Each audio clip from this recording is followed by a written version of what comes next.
Hey guys, I wanted to make this video just because it's something that stuck out to me in watching this TV show. This TV show I'm talking about is WandaVision. So if you don't know, WandaVision is a Marvel Studios produced TV show within the Marvel Cinematic Universe, so the Marvel Avengers movies and all those sort of stuff. It's on Disney Plus. You can stream it now if you have a subscription.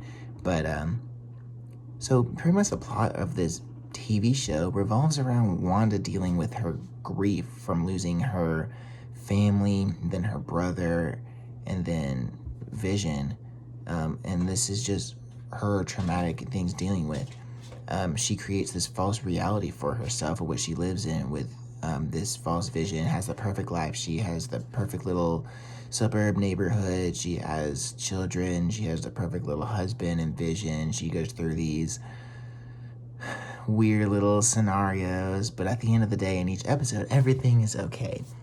But I want to talk about specifically the villain of this show. So towards I believe it's episode 7 is when the villain is revealed to be Agatha Harkness. So, and they reveal her to be, it doesn't really matter, it's not important who she is, but they reveal her to be behind the scenes, pulling the strings. She's not creating this false illusion, but she's kind of controlling things and manipulating Wanda behind the scenes, trying to make things worse for her, honestly. And she's just working behind the scenes and has Wanda convinced that, like, of just so many lies, and which is only making Wanda worse, you know, her grief worse. She's only diving deeper into it rather than facing it. And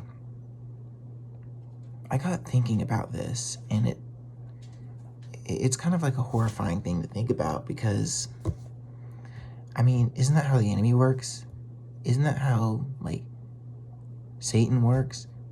He wants us to sit in our grief. He wants us to sit in the things that make us sad. He sits behind the scenes and he comes along with us like Agatha does in the show and pretends to be our friend, pretends to be helpful, pretends to show up at the right moment, right when you need him, to be there with that pleasure, that money, that girl, that temptation that seems nice to give you that little fix. He just shows up at the perfect time. Right when things seem they're about to go bad, he shines right there. Until he doesn't. Until he reveals himself for the true liar and thief that he actually is. And then he's got everything in your life broken down. Then he's beating you down, making you revisit all those things that you feel so terrible about. And then he's got your life in a chokehold. And what can you do but watch? And it's a sick game that the enemy plays where he offers us relief. He offers us an escape. He offers us almost a freedom is what he's offering. And none of those things are his to give. He cannot give any of those things. He gives this perverted, twisted, screwed up version of what only God can give.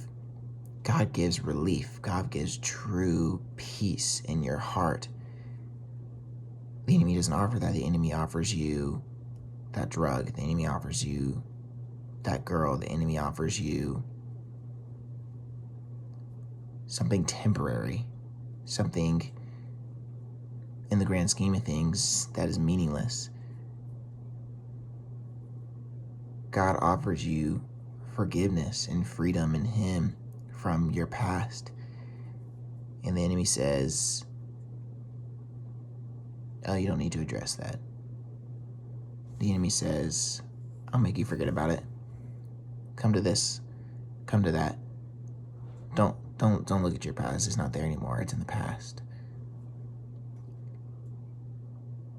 And all of that temporary fixes look so appealing, just like it did to Wanda. These false things, putting this barrier around yourself, convincing yourself oh yeah, this is what's going to heal me. If I can just get back what I had, if I can just replace it with this, if I can just replace it with that, it's going to make everything better. But what we don't realize is that trying to replace it and trying to get things back, that doesn't bring peace. That doesn't bring healing. That doesn't bring closure in our hearts. That doesn't bring us anywhere.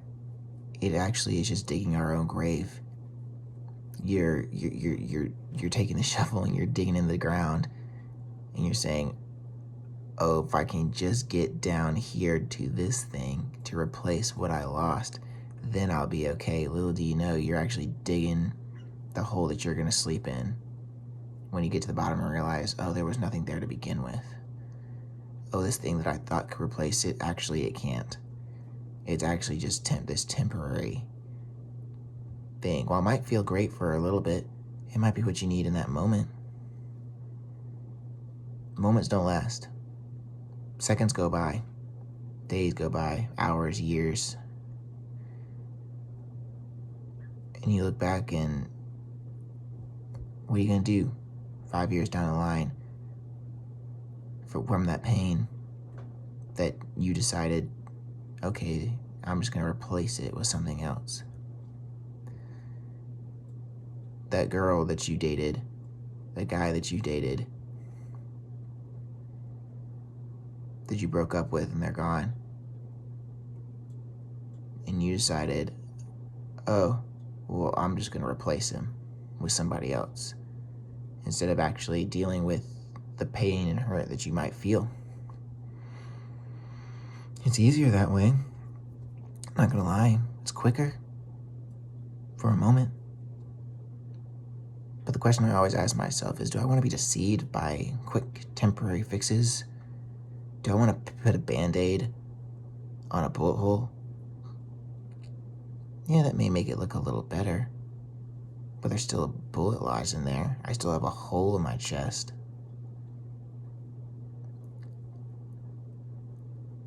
The enemy is so crafty in that way, in the same way Agatha was. Temporary fixes, temporary manipulations are just that, temporary. This is an old saying, but nothing that is worth having comes easy. Nothing that is worth having comes quickly. Jesus came to earth and he took his time, his patience. He still has patience, but our freedom was not bought easily. The very reason that I can sit here and say that I'm confident that I have a relationship with the creator of the universe, that was not bought easily. That was not free. That was not temporary. That was not quick.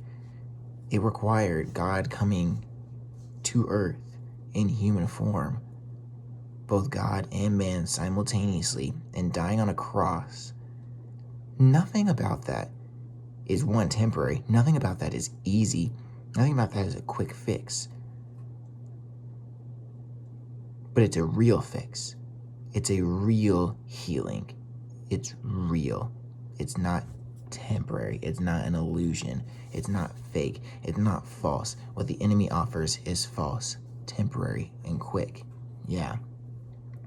But what God is offering, what Jesus offered, is everlasting. It provides true healing. But it takes time, because it's actually worth it. So the question I always ask myself is, Alex, what are you looking for? Do you want a quick temporary fix where you feel good in the moment, but then you go back to feeling just as crappy as you were 10 minutes ago, a year ago, however long you take this temporary fix for? Or do you want to take the time to really come to the Lord and say, I'm broken, I'm hurting, and I want to take the real time. I want to put in the real patience to do this right. I don't want to drag these chains around anymore. I don't want to drag this hurt around anymore. I'm going to do this right if I'm going to do it at all. Yeah, it's going to take longer. And in a society that we live in right now where everything is quick, taking your time and being patient is not something that comes naturally, I think, to anyone nowadays, but it's good. What takes time is good. So that's what I got. That's my little Marvel connection for today via WandaVision. That's what God, it's weird, revealed to me through that show. God always does that with me. Little things. God's in everything, even the secular. He's infused in everything, and you can see him in everything. But it's what I got. Hope y'all got something from this. I know I sure did. I need to hear this more than anybody. But love y'all. Have a good evening.